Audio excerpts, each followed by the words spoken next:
The house smelled wrong. Not of blood, not at first, but of iron, silence and fear trying to hide behind lavender. The front door hung open just enough to suggest she'd trusted whoever came through it. Inside, the clock on the wall still ticked, steady as a heartbeat that didn't belong to anyone anymore. She was on the kitchen floor, twisted, defiant even in death.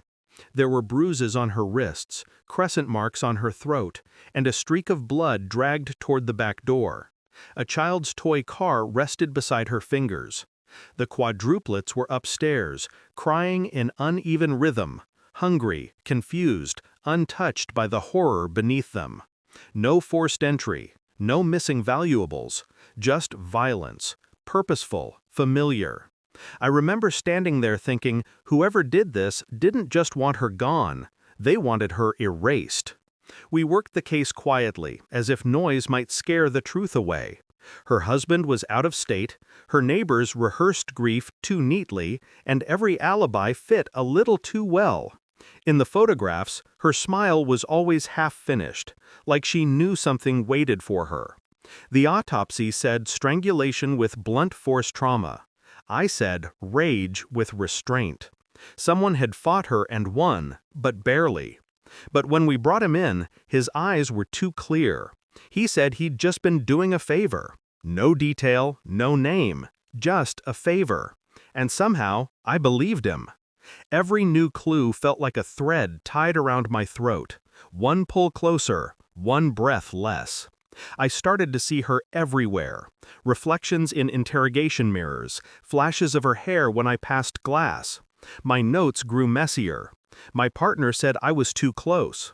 Maybe he was right, but I'd seen this before. Murders wrapped in civility, ordered from somewhere higher. The phone records led to a prepaid number, used only once, 2 days before her death. It pinged near a law office downtown, the same firm handling her custody battle.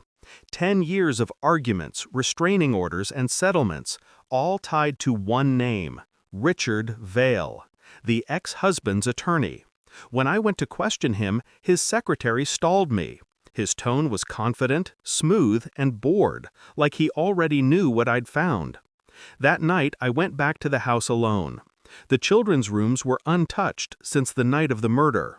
On the dresser, a note half-tucked behind a photo frame. It wasn't a letter, it was an invoice. A transfer payment, large enough to buy silence. The killer hadn't come for money, he'd been paid to come. It broke open 3 weeks later. A surveillance camera across from the florist caught the silver sedan, parked exactly where the gardener said. The timestamp matched the murder window. Behind the wheel wasn't our petty criminal, it was Vale's assistant. We raided his office, found shredded contracts, wire transfers disguised as consulting fees. The money flowed from a trust account belonging to the victim's ex-husband, filtered through shell corporations, ending in cash withdrawn by Vale himself.